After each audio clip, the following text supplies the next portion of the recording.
शेख मिश्रा जी, गुरुग्राम से। महाराज राधे राधे श्री हरिवंश महाराज जी। महाराज जी, मेरा प्रश्न है कि संस्कारी और गुणी संतान की इच्छा है, इसके लिए मार्गदर्शन करें, कैसे हम क्या। कुछ समय तक ब्रह्मचर्य रहिए, नाम जप कीजिए, मतलब कुछ समय तक तो ब्रह्मचर्य एकत्रित कीजिए, परिपक्व कीजिए उसे, और फिर भगवान का चिंतन करते हुए एकादशी, द्वादशी, नौ दुर्गा, जन्माष्टमी, रामनवमी, जो पवित्र उत्सव है, शिवरात्रि, इनसे बचिए। जो पवित्र उत्सव है भगवान के, इनमें संयोग मत कीजिए, और दिन में कभी संयोग मत कीजिए। और भगवान से प्रार्थना करते हुए, जब आप, जैसे भगवान कश्यप जी, अपनी तो आयु भी उतनी नहीं जितना उन्होंने ब्रह्मचर्य, 10,000 वर्ष तक ब्रह्मचर्य रहे भगवान कश्यप जी। और फिर जब उन्होंने विनता के गर्भ में वीर्य आधान किया तो 2 पुत्र हुए, अरुण जी और गरुण जी। कितने महान गरुण! गरुण जी भगवान के वाहन बने और अरुण जी सूर्य भगवान के रथ चालक सारथी बने। गरुण जी और अरुण जी, जब हम वर्ष 6 महीने ब्रह्मचर्य से रहे, पवित्र आहार, भगवान का नाम चिंतन, और जहां गर्भ स्त्री के आ जाए फिर ब्रह्मचर्य, जब तक बालक उदय न हो जाए तब तक दोबारा संसर्ग करने से उसके अंदर काम वासना और उसके शरीरों में हीनता, और ये सब कोई गृहस्थी में मान नहीं रहा। तो ब्रह्मचर्य रहकर आधान कीजिए, और जब आधान हो जाए, गर्भ रह जाए, तब ब्रह्मचर्य का पालन कीजिए। फिर वो माता पवित्र आहार करे और भगवान की रोज कथा सुने और रोज नाम जप करे, भगवान की आराधना करे, तो निश्चित संस्कारी पुत्र पैदा होगा। सतीश जी, आगरा से। जी महाराज जी, राधे राधे। राधे राधे आदरणीय गुरु जी, आपके चरणों में कोटि कोटि प्रणाम। गुरु जी, जब से समझदार हुआ हूँ तब से लोगों की मदद कर रहा हूँ। मैंने जिन लोगों की मदद की उनमें से ज्यादातर लोग मेरे साथ गलत ही करते हैं, धोखा ही देते हैं। महाराज जी, अच्छी बात है, अच्छी बात है। हमने अच्छा किया, हमारा अच्छा तो भगवान की बैंक में जमा हो गया। तुमने हमारे साथ बुरा किया, वो हमारा कोई प्रारब्ध होगा, हमारा निकल गया, हमें कोई परेशानी नहीं। महाराज जी, आगे के लिए मार्गदर्शन करें कि हमें क्या करना चाहिए। अच्छा ही करना चाहिए, बुरा सहना चाहिए। दूसरे के द्वारा किया हुआ बुरा हमें सहना है, हमारे द्वारा दूसरे का बुरा ना हो, ये हमें ध्यान रखना है। अगर हमें अच्छाई का फल बुराई मिलता है तो अच्छा है, क्योंकि मेरी अच्छाई पूरी बैंक में जमा है, और मेरी जो बुराई है वो आपके द्वारा की हुई बुराई से नष्ट हो गई, तो मेरा तो माला माल हो गया। समझ रहे ना? और जो ये बात नहीं समझते उनको परेशानी हो जाती कि अच्छाई का फल बुराई कैसे मिल सकता है। अच्छाई के साथ यदि तुम्हें बुराई तुम्हें भोगने को मिले तो हंस के भोग लो, तुम्हारी बुराइयां नष्ट हो जाएंगी, तुम्हारे बुरे पाप नष्ट हो जाएंगे और तुम महान बन जाओगे। न इस जन्म में तो अगले जन्म में तुम्हारा बैंक फुल हो रहा है, चिंता मत करो। समझ रहे हो जी? हेमा सिंह जी, मथुरा से। राधे राधे महाराज जी। महाराज जी, रोजमर्रा की जिंदगी में हमें कई छोटे बड़े फैसले लेने पड़ते हैं। अपनी अंतरात्मा से पूछते हैं, बहुत सोच विचार करके जो फैसले लेते हैं, वो कैसे पता चले कि श्री जी ने हमें बताया है कि या वो मात्र हमारे मन की ही एक चाल है। जिंदगी में हमेशा श्री जी पहला ने उत्तर हृदय का होता है, दूसरा मन का होता है। जैसे हमारे सामने कोई कार्य है और उसे हम पूछे तो पहला उत्तर धीमे स्वर में अंदर होगा, उसे आप सुनो। गलत होगा तो कह देगा नहीं, ठीक नहीं है। फिर मन कहेगा हाँ ठीक है, इसको ऐसे से ऐसे कर लेते हैं, क्यों ठीक नहीं है, वो आपको प्रमाणित कर, वो मन की चाल है। पहला उत्तर भगवान का होता है। सब लोग अपने हृदय में देखो, छोटे से देखा इस बात को, कुछ भी गलत अगर सोचो तो सोच तक का निर्णय आ जाता है कि गलत है, नहीं आ जाता है, पर वो बहुत धीमा होता है। वो ऐसा नहीं होता कि बड़े जोर से हो हम उसको सुन के मान लें, वो बहुत धीमा होता है। आप मानो या न मानो, वो अंदर आएगा, वो चला जाएगा। तो सही निर्णय, इसीलिए शास्त्र स्वाध्याय किया जाता है, इसीलिए सत्संग किया जाता है कि हमारी बुद्धि ये समझे कि क्या करना उचित है, क्या करना अनुचित है। और अन्य कार्यों के लिए जब अपने हृदय में भगवान से पूछें तो एक बहुत धीमे स्वर में उत्तर आता है। आपको कभी सुनाई दिया? मैं बहुत सोचती हूँ तो बहुत अलग अलग टाइप। नहीं, वो तो ऐसे नहीं। नाम जप करो, नाम जप करो, सत्संग सुनो, फैसला शास्त्र प्रमाणित, संत वाक्य प्रमाणित, भगवद आदेश प्रमाणित ही माना जाता है। मन प्रमाणित नहीं। मन तो गंदी बातों को भी प्रमाणित कर देता है कि सुख मिलेगा, चलो। गंदी बातों को भी मन प्रमाणित कर, मन की बात, मनमानी आचरण से ही तो दुर्गति होती है। और शास्त्र और संत और सदगुरुदेव और भगवान इनके अनुसार चलने से ही हमें आनंद प्राप्त होगा। तो शास्त्रों का स्वाध्याय करो, सत्संग सुनो और भगवान से प्रार्थना करो, तो आपको सही मार्ग दिखाएंगे। जैसे अर्जुन के रथ की बागडोर पकड़ी, ऐसे भक्त के जीवन की बागडोर भगवान पकड़ लेते हैं और सही रास्ता दिखाते हैं।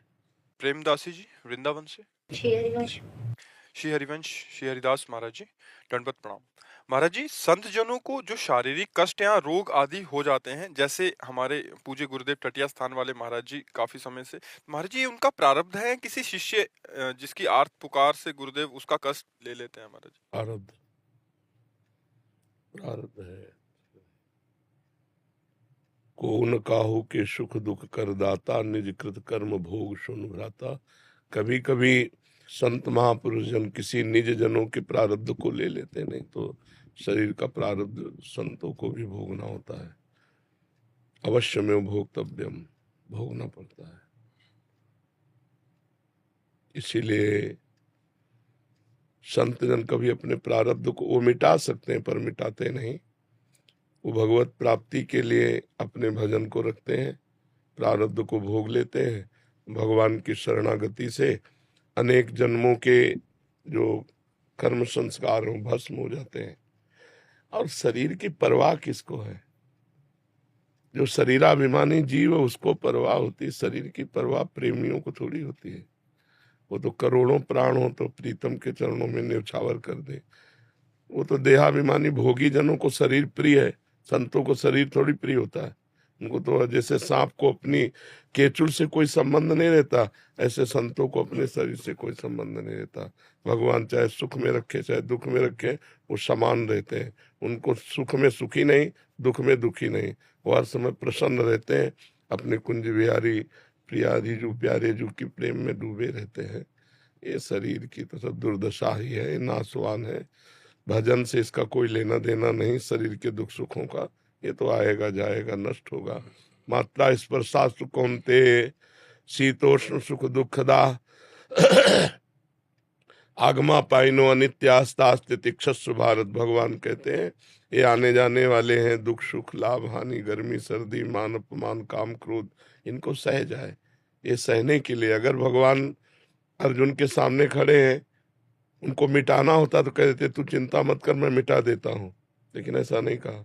उनका भोग इसको सह जा, तास्तितिक्षस्व भारत, इनको सह जाओ। तो जो हमारे भगवान को प्रिय है वही सेवक को प्रिय है। भगवान को प्रिय तू सह जा, तो हम उसे सह जाते हैं। अगर उनको मिटाना होता तो कह देते तू चिंता मत कर मैं मिटा देता हूं, लेकिन ऐसा नहीं कहा। मात्रा स्पर्शास्तु कौन्तेय, शीतोष्ण सुख दुखदा आगमा पाइनो अनित्यास, ये नाशवान है, इसलिए तू सह जा। तो तितिक्षस्व भारत, तो इसे सहना ही पड़ेगा। जो बिना व्यथा के बिना दुख को दुख माने सह जाता है वही परम पद का अधिकारी होता है। ये भागवतिक मार्ग है, संसारिक मार्ग तो है नहीं। नहीं हो सकता तुमसे ज्यादा उनको दुख दिया जाए, लेकिन वो उसमें भी तेरा किया मीठा लागे। प्रभु का दिया हुआ हर विधान मंगलमय है।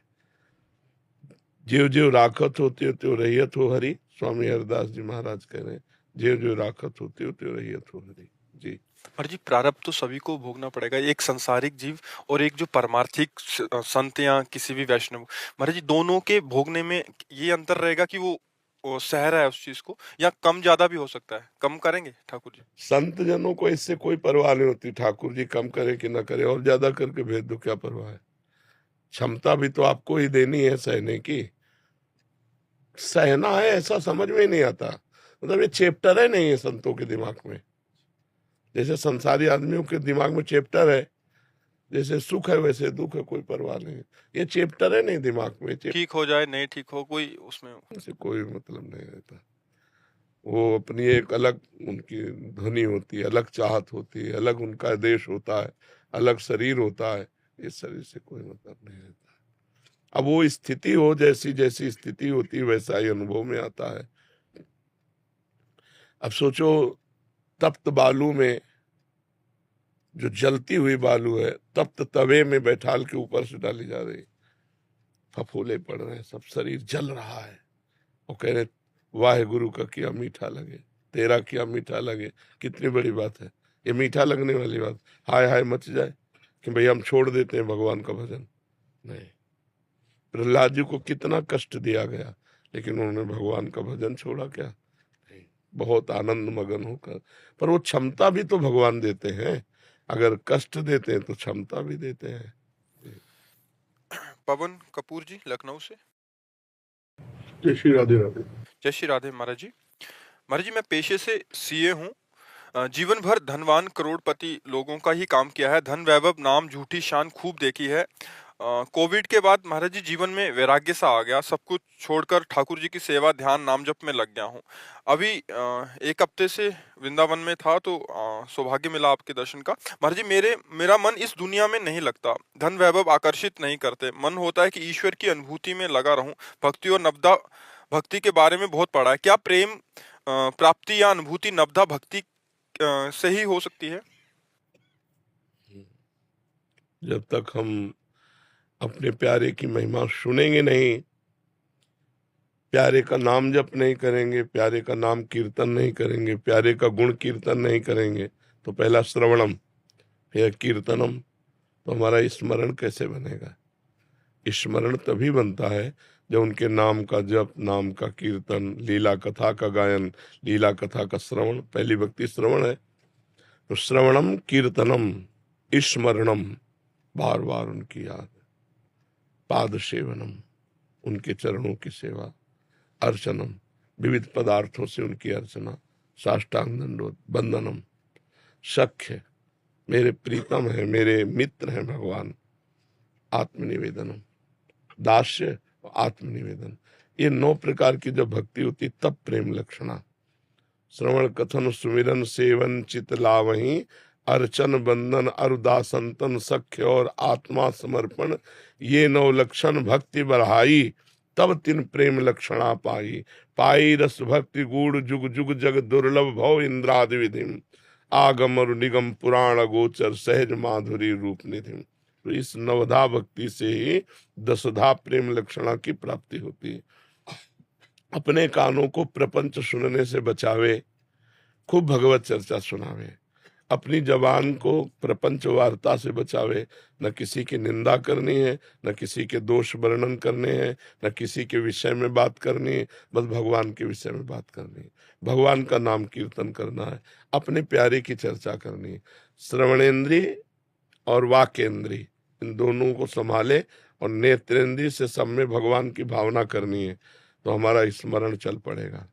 जहाँ स्मरण चला तो फिर जो सुख मिलता है वो वही हृदय जानता है जिसमें भगवान का स्मरण होता है, दूसरा संसारी आदमी नहीं जान सकते। वे एक अलौकिक आनंद, अलौकिक शांति, कुछ चाह नहीं, कोई प्रश्न नहीं, कोई मतलब एक अलौकिक स्थिति होती है। जब स्मरण भगवान का चल रहा है तो वह एक डर यही लगता है ये न छूट जाए। बड़े जन्मों से भटकते भटकते सबकी कृपा हुई हमारे ऊपर, सबकी, भगवान की, गुरु की, इष्ट की, शास्त्र की, चराचर जगत की हमारे ऊपर कृपा हुई, तो हमें स्मरण रूपी धन मिला। अब ये स्मरण रूपी धन कहीं काम क्रोध लोभ मोह मद मत्सर ये छीन न ले जाए, बस वो ये एक डर है तो इस बात का है कि अपने भजन को संभालता रहता है कि कहीं भजन छूट न जाए, कहीं भजन रुक न जाए, कहीं भजन लुट न जाए, ये काम क्रोध आदि हमें फंसा ले, हमारे भजन को लूट ले, इससे वो डरता रहता है। और बस महाराज जी ऐसी स्थिति के बाद भी ये डर बना रहता है और ऐसा माया फंसा सकती है? हाँ फंसा। महाराज जी मेरी 2 बेटियां हैं, एक बेटी की शादी अभी हमने निकलता। देखो जब प्रेम की बात की तो बेटी बेटा की नहीं ना, अब नहीं, प्रेम अंतिम बात होती है। प्रेम में केवल हम और प्रभु सामाजिक जिम्मेदारी नहीं, प्रेम एक अलौकिक है। सुत बनिता आदि जान स्वार्थ रत ना करुणे सभी ते, प्रेम शब्द की अगर आप कर्तव्य के विषय में प्रश्न करते तो मैं सुन लेता, प्रेम में नहीं। प्रेम में तो बलिदान ही बलिदान है, प्रेम में ये सब नहीं, प्रेम में नहीं। हाँ, जननी जनक बंधु सुत दारा, तन धन धाम सुहृद परिवारा, सबकी ममता ताग बटोरी, मम पद मन ही बांध। अब तो एक केवल लक्ष्य, अब तो तेरे प्यार में बस मिटना है। कर्तव्य पालन तो शरणागति से ही खत्म हो जाता है।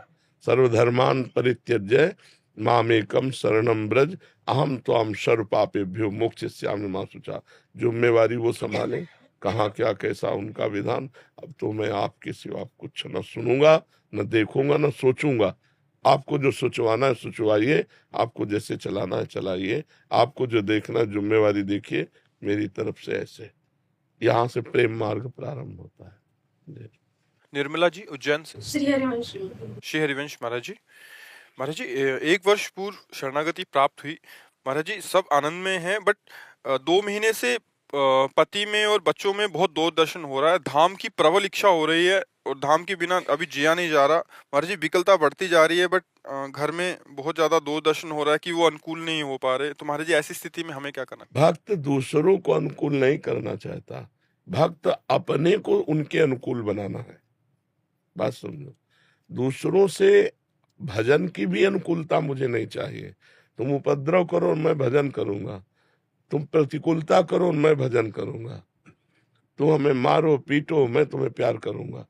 भक्त का एक अलग स्वरूप होता है। जब हमारे पति हैं, हमारे पुत्र हैं, हमारे परिवार हैं और हम भजन में हैं, तो हमको उनको अनुकूलता देनी है, उनसे अनुकूलता नहीं चाहिए, क्योंकि वो तो संसार में है और हम प्रभु में हैं। तो हम प्रभु में इतनी क्षमता रखते हैं प्रभु से कि तुम हमें कटुवचन कहो, हम तुम्हें प्यार के वचन बोलेंगे। तुम प्रतिकूल व्यवहार करो मैं अनुकूल व्यवहार करूंगा। रही वृंदावन की बात, तो हृदय में वृंदावन की चाहत होनी चाहिए। अगर शरीर नहीं वास कर रहा तो कोई बात नहीं। वृंदावन में शरीर वास कर रहा है, हृदय संसार में घूम रहा है, फायदा क्या हुआ? तुम्हारा धन्य भाग है कि तुम संसार में रहते हुए धाम की चाह से व्याकुल हो। ये अच्छा जीवन है, ये अच्छा जीवन है। पति पुत्र आदि का प्यार ना मिले, ये अच्छा जीवन है, क्योंकि उन्हीं के प्यार में फंसकर तो हम भगवान के प्यार से विमुख हो जाते हैं। तो इसलिए उनसे अनुकूलता मत चाहो और जबरदस्ती वृंदावन वास मत चाहो। प्यारी जी की जैसी इच्छा। मैं तड़पती रहूंगी, बार बार कहती रहूंगी, रोती रहूंगी, लेकिन आपके इशारे पे ही चलूंगी। यदि आप वृंदावन की व्यवस्था कर देती हो तो मैं वृंदावन वास करूंगी, नहीं तो जहां रखोगे वहीं से मैं वृंदावन को पुकारूंगी, वहीं से मैं प्रिया प्रीतम आपकी आराधना करूंगी। ऐसे धैर्य पूर्वक भक्ति करनी चाहिए। महेंद्र कुमार जी मुरादाबाद से। महाराज जी इनका प्रश्न भी ऐसा है कि वृंदावन लगातार आना रहता है, पर बहुत प्रयास के बाद भी वृंदावन वास नहीं मिल पा रहा हो, तो ऐसी स्थिति में क्या करें? कोई बात नहीं, अपना प्रयास चालू रखे। श्री राधिका कृपा बिनु सबके मनन अगम, जिनको वृंदा विपिन है कृपा तिनय की होए, वृंदावन में तबई तो रहन पाई है सोए। जब प्यारी जो पास दे देंगी तभी वृंदावन का अखंड वास होगा। आते जाते हो तो बड़ी कृपा है श्री जी की, बार बार प्रार्थना करते रहो। ना भी वास हुआ तो वृंदावन मिल जाएगा, क्योंकि अंदर वृंदावन की चाहत है। तो हमारी चाहत अंतिम समय यदि वृंदावन के लिए शरीर छूटा तो वृंदावन मिल जाएगा, दिव्य वृंदावन मिल जाएगा। वृंदावन को चिंतवन यह है दीप और बार, कोटि जन्म के अग तमय काट करे उजियार। जो वृंदावन की चाहत है, वृंदावन का चिंतन है, ये करोड़ों जन्मों के पापों का नाश करके परम पवित्र कर देता है। जी। वात्सल्य जी। श्री हरिवंश महाराज जी। महाराज जी सही फैसला कैसे लें जब दुविधा हो या एक सामान्य जीवन में? हाँ, शास्त्र से प्रमाणित होना चाहिए फैसला, या किसी संत महापुरुष के वचनों के द्वारा प्रमाणित होना चाहिए, जो पहुंचे हुए महापुरुष है, जो भगवान के निज जन है। सही फैसला वहीं से। और दूसरी बात, अपना हृदय सही फैसला देता है। देखो आप कुछ गलत सोचो, तत्काल उत्तर आएगा गलत है। आता है आप लोगों के हृदय में कि नहीं आता? आप कुछ गलत करना चाहो, अंदर आता है नहीं कि गलत है मत करो। सही फैसले के लिए अंदर भगवान बैठे हुए, वो आपको उपदेश करते हैं। बहुत धीमे स्वर में होता है वो ऐसा नहीं होता है ये बंद करो, नहीं, वो अंदर ये करने जा रहे हो गलत है। आपको लगता है मेरे विचार हैं, वो आपके विचार नहीं है, वो भगवान के विचार हैं आपको जो दिए जा रहे हैं। लेकिन अपने लोगों वो बात मानते नहीं। कुछ भी गलत सोचो तुरंत उत्तर आएगा गलत है मत करो, गलत है मत करो। और जब सही होगा तो हृदय शीतल हो जाएगा और प्रसन्नता आ जाए तो जान लेना सही है। जब हृदय जले और अंदर से हो कि ना करो तो जान लो ये कार्य गलत है। या संतों के वचन, या शास्त्र प्रमाणित, या हृदय प्रमाणित। हृदय में देखना होगा मन हर्ष से भोगों को भोगना चाहता है, और हृदय के आराध्य भगवान हृदय से मना करते हैं गलत है, गलत जा रहे हो, गलत देख रहे हो, गलत सुन रहे हो, गलत भोग रहे हो, अंदर आएगा देख लेना। तो जब वो आए कि गलत है तो मान लो गलत है, फिर मत करो। तो किसी से पूछने की जरूरत नहीं, हृदय में भगवान बैठे हैं, सबको